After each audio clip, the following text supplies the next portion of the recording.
This is a city of towering skyscrapers, the cultural and financial heart of Canada. Nearly 3 million people live here, representing 230 nationalities who speak over 180 dialects and languages.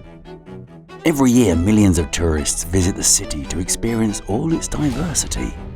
But all of this is just the surface that's visible above ground.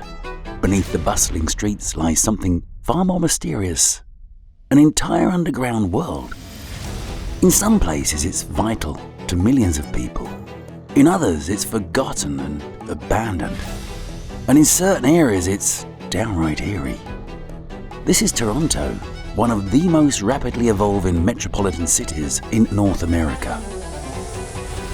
And today, you'll find out: how did Toronto end up with a haunted medieval-style castle? Why did the patients of an old psychiatric hospital dig a tunnel underneath it? How can digging a simple hole cause an entire city to panic? Who benefits from keeping ancient burial sites a secret?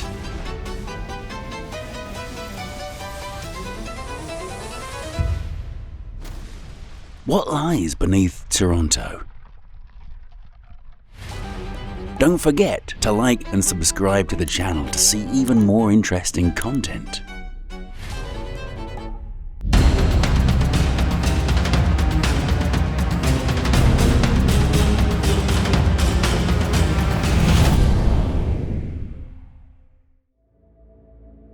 Our journey beneath Toronto starts right at the surface. At an average depth of up to 15 centimeters, 6 inches, lies the topmost layer of road surfacing: asphalt, paving stones or concrete. Up to 35 centimeters, 13 inches deep, you'll find the concrete road base. Up to 55 centimeters, 21 inches deep, there's the sub-base made of crushed stone, gravel or a sand and gravel mix. It serves as an absorber, provides drainage for water seepage, and forms the foundation of the concrete layer. Around this depth, you might already find telecommunications and electrical cables connected to buildings. It's also roughly the minimum depth of laying gas pipes. Up to 75 centimeters, 30 inches deep, there's a base layer of fine gravel or sand. Its purpose is to create a smooth and stable base for the upper layers and to facilitate water drainage.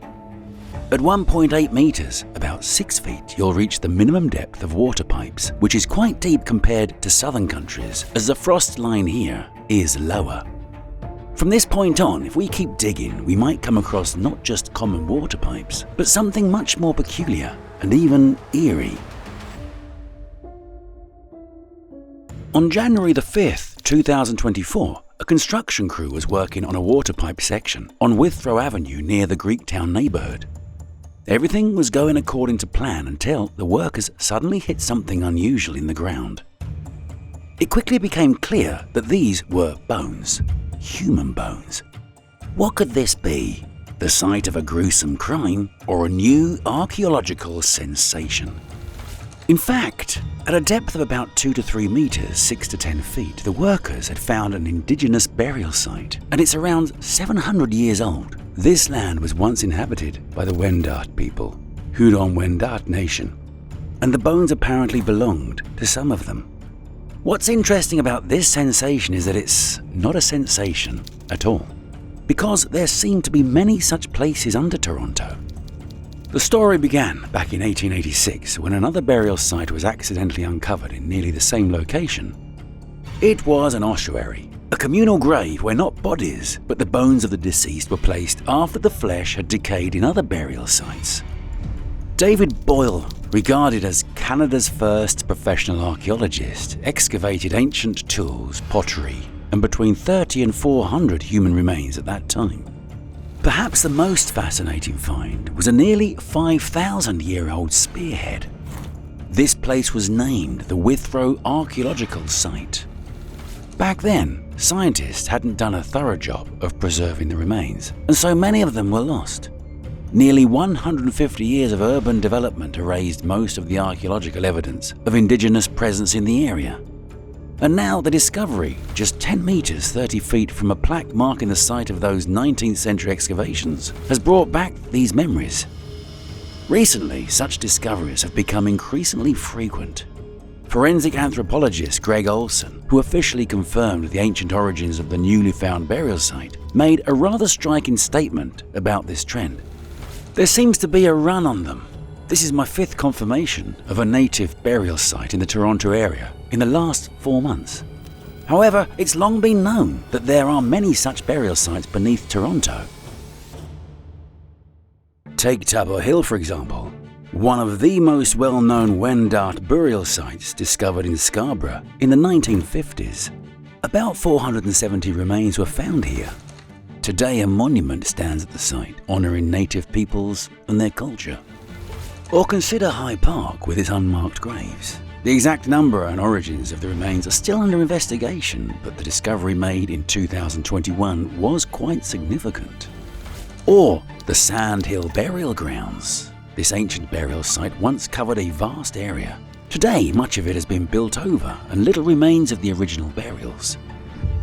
Archaeologist Greg Olson suggests that there are likely far more such burial sites under modern Toronto, but their discovery would be unwelcome news for many. Since the homeowners must cover the costs of archaeological assessments and restorations, they're not eager to publicise such finds. One can only guess how many Native American graves have been accidentally found but hidden from authorities.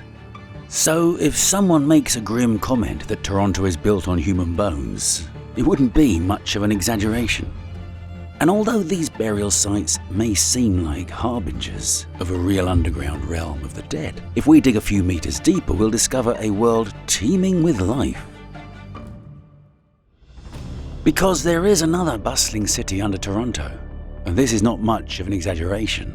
At a depth of approximately 3 to 6 meters, 10 to 20 feet, lies the underground part of the famous Path, a network of pedestrian walkways connecting more than 70 office towers in downtown Toronto, totaling about 30 kilometers, 19 miles of tunnels. Path has been included in the Guinness Book of Records as the largest underground shopping complex in the world, with around 370,000 square meters, 4 million square feet of retail space. 6 subway stations, 3 major department stores, 9 hotels, and Toronto's busiest transit hub, Union Station, are accessible through Path. This maze connects Toronto's popular attractions, including the Hockey Hall of Fame, Roy Thomson Hall, Scotiabank Arena, and CF Toronto Eaton Centre. Even Toronto City Hall and Metro Hall are connected via Path. You can literally walk through Path from the waterfront to downtown Yonge, and from the entertainment district to Yonge Street. But really, one could wander here for a long time. Not even all the locals know every nook and cranny of this labyrinth, and Toronto visitors are often seriously overwhelmed by its size, fearing they might get lost. Approximately 200,000 people pass through these streets every day, stopping here and there.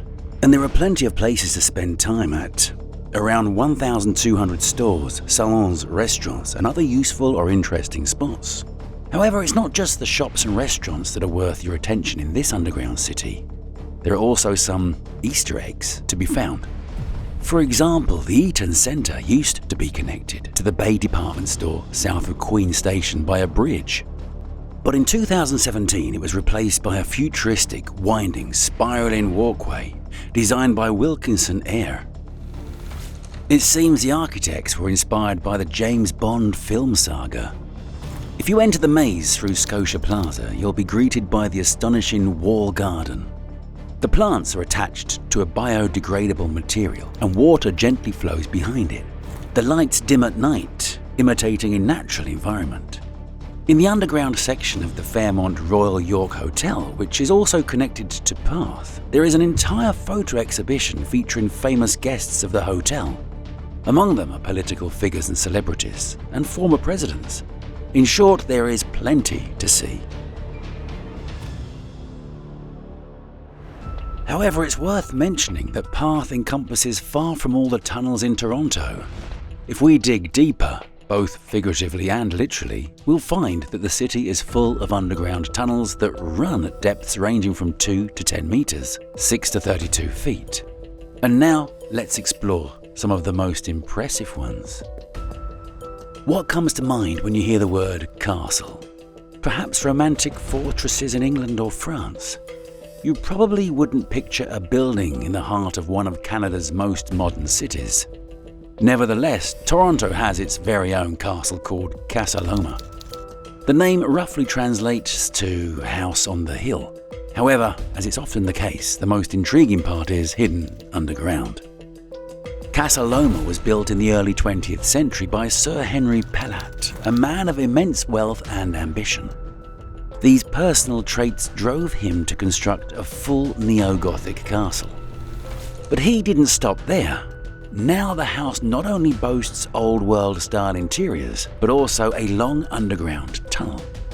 The passage connects the main castle building to the stables and conservatories located across the road. War and the subsequent economic downturn took a toll on Sir Pellat's financial standing. By 1923, he was forced to auction off his castle and move to his farm. You might think, well, it's pompous, cool, and has an interesting story behind it. But what makes it so special?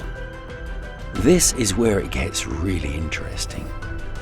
The tunnel stretches for 240 meters, 787 feet, a decent length for a short walk.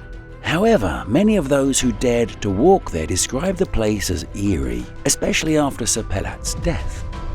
Rumours have it that Casa Loma is haunted by the spirits of former servants and even Sir Pellat himself.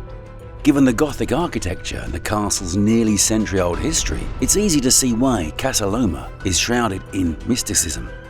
Today, the tunnels of Casa Loma are open for guided tours, with an appropriately atmospheric setting created. Yet some visitors and staff still claim to have felt the touch of invisible hands or seen shadows sliding through the dark tunnels. After walking through the eerie tunnels of Casa Loma, it's hard to imagine that even darker underground dungeons are hidden somewhere beneath Toronto, ones that lack all the modern-day theatrics. But they exist. We are now at Lakeshore, beneath the old psychiatric hospital. Here lies a perfect setting for the scariest of legends and myths, right? In 1889, the Mimico Asylum was established on the site of the provincial farm. Its cottage system was designed to create an institution that felt less like a grim psychiatric hospital and more like a sanatorium. Most of the buildings were constructed by the patients themselves, as productive work was considered therapeutic. They also tended to the gardens and farms on the premises. And yes, the patients were the ones who dug the tunnel system beneath the cottages. No one was trying to escape that way. The tunnels served very practical purposes, transporting supplies, moving patients, and facilitating the movement of hospital staff. This was particularly convenient during the harsh Canadian winters. The asylum's name changed several times before it became the Lakeshore Psychiatric Hospital in 1964. Ultimately, the hospital closed in 1979. In 1991, Humber College signed a 99-year lease and renovated the buildings for its campus. But the tunnels have acquired their own eerie reputation among the public. One can't help but imagine narrow, damp corridors with low arches, dimly lit by faint lamps. And of course, ghosts. They're an absolute must. Rumours that ghosts of former patients were seen in the tunnel spread shortly after the hospital closed, and since then, the place has been steeped in urban legends. These legends are fueled by the fact that the college administration is reluctant to allow outsiders into the tunnels. However, some of them are still accessible. The college occasionally permits tours through the Lakeshore Interpretive Centre. The tunnels don't look all that scary now. Or maybe they don't show us everything. Alright, the dungeons of castles and psychiatric hospitals practically beg to be part of urban lore, while it's skeptics' job to snort derisively at such legends. But there are places beneath Toronto whose origins remain unknown to this day. And these places no longer exist, but they definitely did once. Roy Thompson Hall is a famous concert venue and a true architectural gem of Toronto. During its construction, while laying the foundation, workers stumbled upon a strange underground wall that shouldn't have been there. Behind it was a small room measuring about 3 meters, 10 feet on each side. Inside were a chair and table, 2 mugs and a locked safe, which soon disappeared. There's almost no evidence left, only a newspaper clipping and accounts of eyewitnesses. Around the same time, a tunnel was discovered under Wellington Street, which was soon filled in. The tunnel and room might be linked to past uses of the site under Roy Thompson Hall, but this mystery will likely remain unsolved. Neither will be able to access the tunnel. However, there is one tunnel under Toronto anyone could enter until recently, but it's now off limits. And why did it become forbidden? The reason is quite simple. This pedestrian tunnel runs from the westbound streetcar stop at Queen's Park Station. It has been here for quite some time. Built in 1968, 5 years after the opening of the University subway line, it was designed to connect the concourse level of the station to the Frost building. Access to this tunnel is now only allowed with a valid pass or a visitor badge. A special OPP, Ontario Provincial Police Constable, guards the entrance. Such security measures are well justified as the tunnel extends far beyond the Frost building. From there, it leads to the MacDonald block and then to the Ontario Legislature. Moreover, the Frost building itself has some major offices, including the Ontario Ministry of Finance and the Treasury Board Secretariat. So given today's security concerns, it would be strange if such a massive tunnel leading from a regular subway station remained a security loophole. It's okay, no biggie. After all, if you can't access a tunnel, you're not going to dig one of your own out of spite, are you? In early 2015, a conservation officer noticed a large pile of dirt near the RYV Centre, just south of York University. Curious to find out what this suspicious man-made landform was, he discovered a ladder leading down to a 3-meter, 10-foot deep pit, concealed under a piece of wood. Without hesitation, the man called the police. When they arrived and began investigating the site, not only did they not solve the mystery, it became even more inexplicable. Because down below they didn't just find a pit, but a 10-meter, 33-foot tunnel, about 2 meters, 6 feet high. It had been meticulously constructed, complete with a pulley system to remove soil as the tunnel was dug. The walls were even lined with plywood and reinforced with wooden beams. One of the most intriguing finds was a strange artifact. Wooden rosary beads hanging on a nail on the wall, with a Remembrance Day poppy attached to them. The tunnel's proximity to the RYV Centre, which was set to host tennis events during the Pan American Games that same year, raised security concerns. However, as Toronto Deputy Police Chief Mark Saunders later explained, there's no criminal offence in digging a hole. The key word here is later, as he gave this explanation after the tunnel's mystery was uncovered.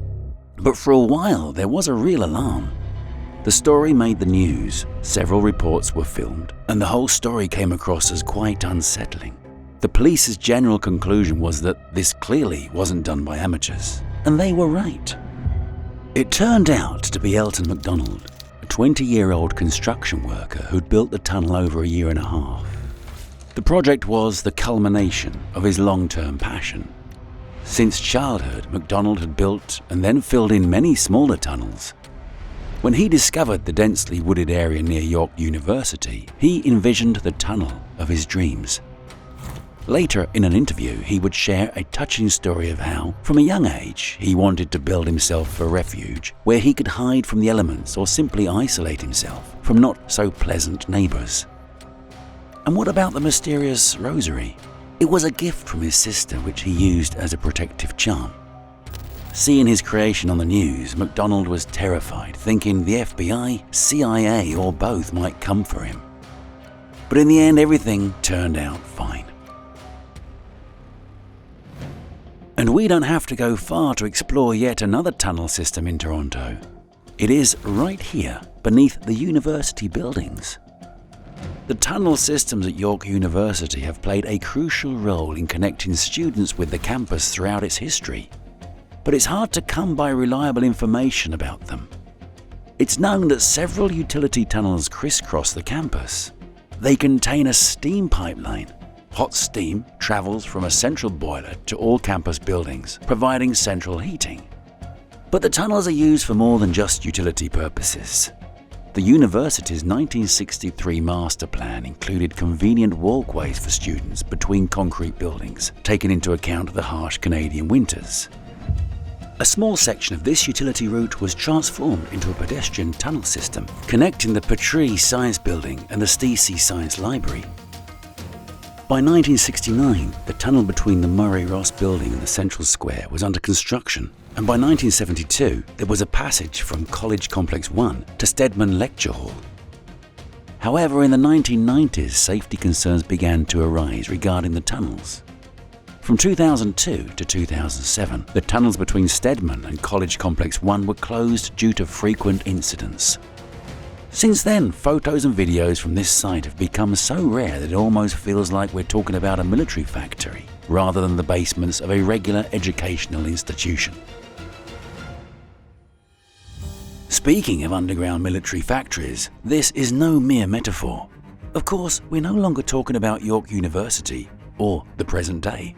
Instead, we're discussing the late 1930s and early 1940s during World War II, when Canada joined the anti-Hitler coalition and declared war on Nazi Germany. In an incredibly short time frame, even by modern standards, General Engineering Company built a massive munitions factory.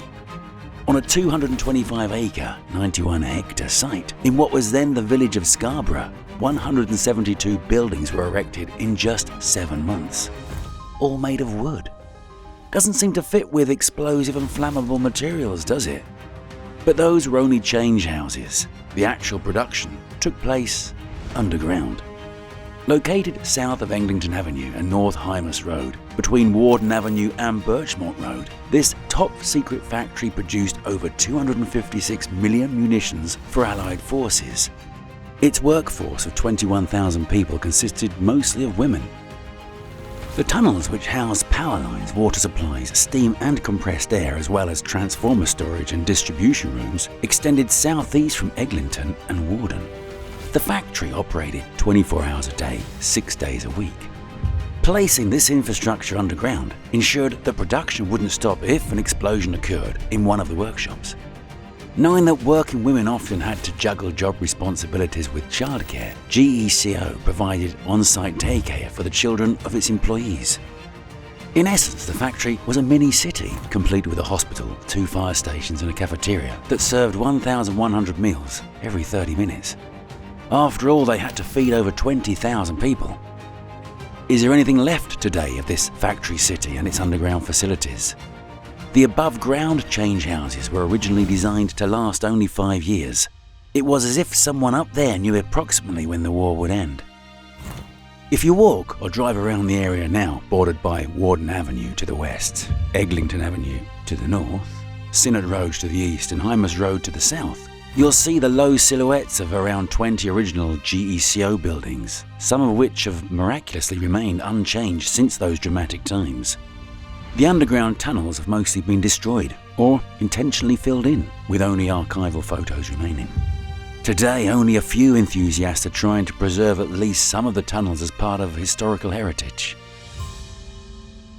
Like many major cities, Toronto had several rivers and streams that were buried underground during urbanization. They're now enclosed in concrete or brick culverts at depths of up to 10 meters, 33 feet. Here are a few of the most notable examples. Of all the small rivers that once flowed through early Toronto, Garrison Creek was one of the shortest, about 7.7 kilometers, 4.8 miles, but also the most challenging to navigate. Its winding course and deep ravines posed a significant obstacle to the city's expansion, and sturdy bridges were built over it at Dundas and Harwood streets. These bridges are still there, only now. They're also underground, like the river itself. Starting in the 1870s, the creek was diverted into an underground sewer beneath the city streets, and its original course was filled in. By 1920, it had been completely redirected into the sewer system. The route of Garrison Creek is marked by several interesting landmarks. In 2013, particularly heavy rainstorms caused the storm sewers to flood, and Garrison Creek briefly re-emerged. Another hidden stream is Tattle Creek. For a while it was even referred to as the Little Don River, though it never quite compared to the Big Don. Its geographical legacy is not as notable as Garrison Creek's, but it was quite picturesque. The creek once flowed through what is now the University of Toronto and Yorkville areas. It even formed a small pond near Hart House Circle, which can be seen on old university maps. You can trace its old path by the greenery in Queen's Park, a strange protrusion in the southwest corner of Queen's Park Crescent, and the gentle slope of Parliament Street north of Kings Street marks the limits of the river's preserved landscape. This picturesque pedestrian trail, known as Philosopher's Walk, follows the ravine created by the creek, stretching from the Royal Ontario Museum to Trinity College. By the mid-19th century, Tattle Creek was also buried in a sewer culvert for the same reason as Garrison Creek. Here's another interesting spot. The steep slopes of the Rosedale Ravine had to come from somewhere, right? Something must have carved them out. Yep, and it was yet another river. It flowed southwest through the central and northwest parts of Toronto and into the Don River. This river was formed by several smaller streams, almost creeks, that converged near Cedarvale Park and eventually eroded near Northheimer Ravine. Today, Castle Frank Brook runs beneath St Clair West Station, briefly reappears in Sir Winston Churchill's Park, and then disappears again into the sewer, which carries it under Rosedale Valley Road into the Don River opposite Riverdale Park. Before we dive deeper into underground Toronto, let's take a look at another little river. It was quite modest, so much so that it didn't even have an official name. It was called Ashbridges Creek, after the family of early landowners in the area. The creek originated from two branches near today's Monarch Park, flowing under the railroad tracks and down Woodfield Road, where it can still be heard today, though now in the sewer system. Today, Ashbridges Creek flows into the Mid-Toronto Sewer Collector on Gerrard Street and ends its journey at the Ashbridges Bay Wastewater Treatment Plant. Parts of the fence that the Ashbridge family built along the creek to keep their livestock from contaminating it still stand near Craven Road. While Toronto's underground rivers mostly tell stories of the past, the subway system, which runs at depths of up to 30 meters, 100 feet, represents a very present reality. The construction of Toronto's subway began in 1949, and the underground system officially opened in 1954. Since then, it's expanded in 4 directions. The tunnels and stations lie at various depths. The Line 2, Bloor-Darnford, which connects the west and the east sides of the city, runs mostly close to the surface. The same is true for Line 1 from St Clair to Eglinton. The tunnels are laid at a depth of around 6 to 8 meters, 20 to 26 feet. And if you listen closely, you can feel the vibration of the trains passing beneath you. But some stations and entire lines are located 20 to 30 meters, 60 to 100 feet underground. This difference in depth is related to the landscape features and the need to avoid underground rivers and bedrock that would complicate construction. Toronto's subway system is a complex engineering structure. Stations are equipped with powerful ventilation systems to provide a constant flow of fresh air. Additionally, the subway is fitted with a network of pumps to remove groundwater that can seep through tunnel walls, especially in areas with natural aquifers. This has been a real problem, particularly during the construction of new lines. Back in the 1960s, when Line 2, Bloor-Darnford, was being built, the workers faced a significant challenge. Not just small underground streams, but entire underground rivers. Solving this problem was an engineering feat. Builders created special drainage systems that allowed the project to be completed safely. Toronto's subway tunnels continue to expand. In 2017, the TYSSE, Toronto York Spadina subway extension, was opened, extending Line 1 beyond the city limits into the York region.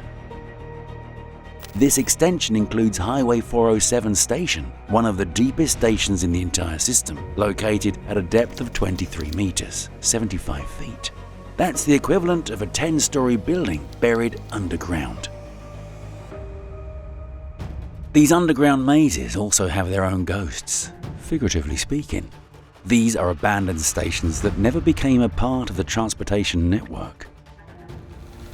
The most famous of these is Lower Bay, located right beneath Bay Station on Line 2, Bloor-Dartmouth.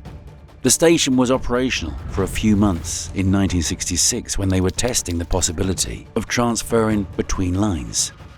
However, the project proved too complex and impractical, so the station was closed.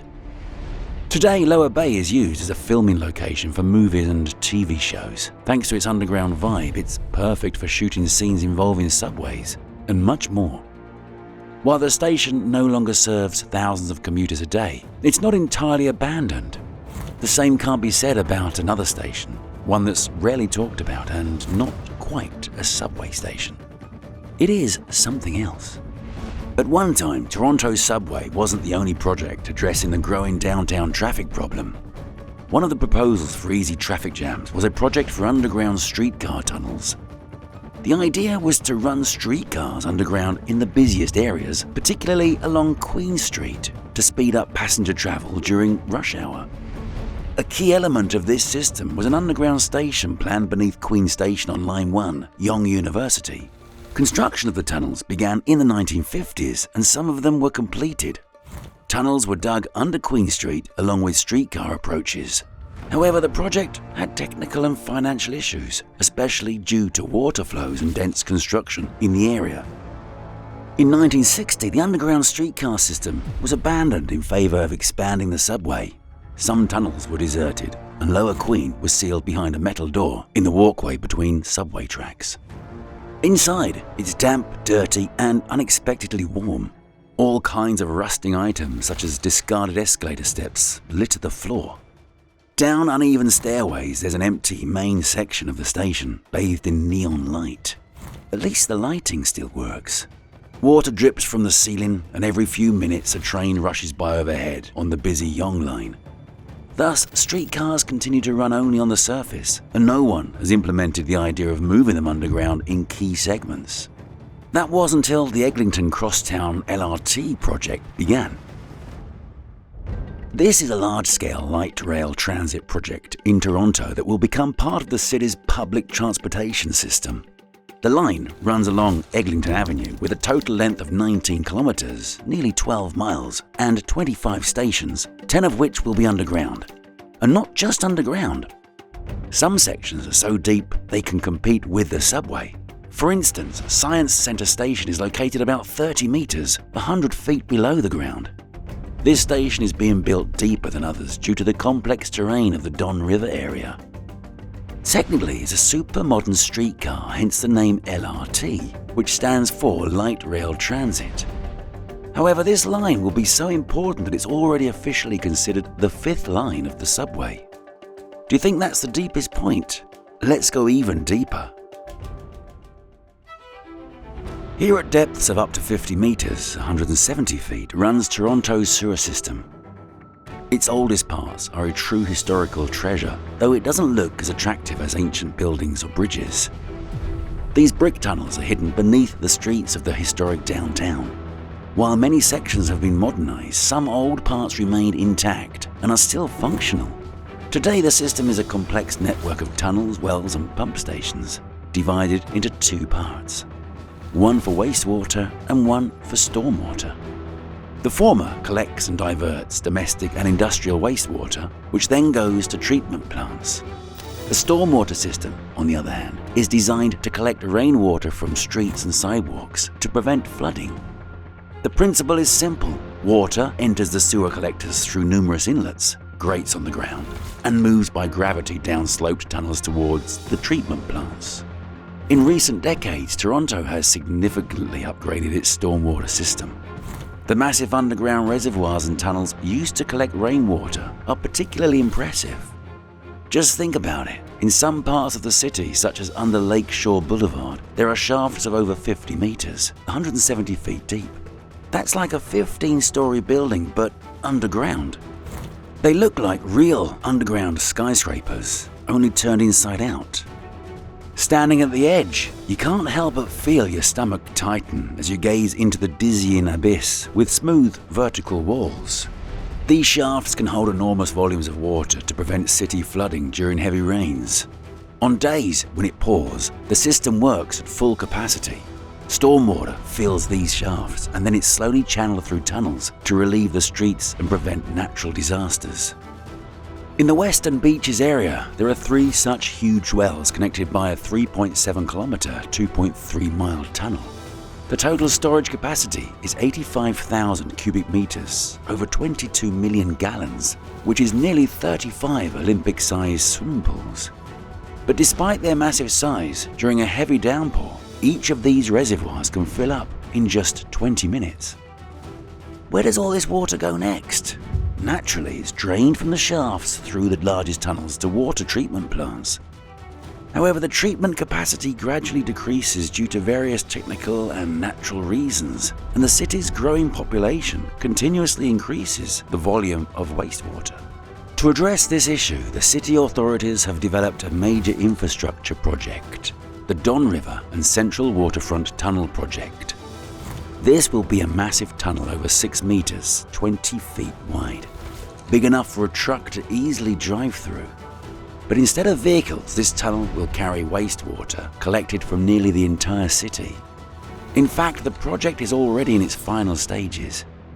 It's scheduled to begin its operations by the end of 2024. And believe it or not, this is still not the deepest part of Toronto's sewer system. How so?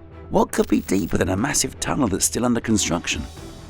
We'll go back to that something at the end of the video because it goes much deeper. But for now, let's go even deeper. This time, not underground, but underwater, specifically to the very bottom of Lake Ontario. So what will we find here? At a depth of 83 meters, 272 feet, we'll see one of Toronto's most impressive infrastructure projects, Deep Lake Water Cooling, DLWC. This is the largest system of its kind constructed and operated by RYV. The system consists of a network of tunnels at the bottom of Lake Ontario, which draws cold water from its depths and transports it to the city to cool buildings. The water at the bottom of the lake is extremely cold, only 4 degrees Celsius, 39 degrees Fahrenheit, approximately the temperature inside a refrigerator. This technological approach significantly reduces energy consumption for air conditioning and lowers carbon dioxide emissions. It's one of the best engineering solutions for a sustainable urban development, providing green cooling to hospitals, data centers, campuses, and various buildings. But this is not yet the deepest place beneath Toronto that Canadian engineers and builders have reached. There's something else, not at the bottom of Lake Ontario, but beneath it. At a depth of 85 meters, 279 feet from the surface, massive trenches were dug to lay pipes for the Asbridges Bay Treatment Plant Outfall Tunnel project. The pipes themselves are huge, over 6 meters, 20 feet in diameter. Plus, they're evenly equipped with short vertical pipes, about 1 meter, 3 feet in diameter, known as risers. These risers discharge the treated wastewater into Lake Ontario. After starting its journey in the city, the sewage is treated and here it's released into the lake, now as regular water. And so our journey ends here.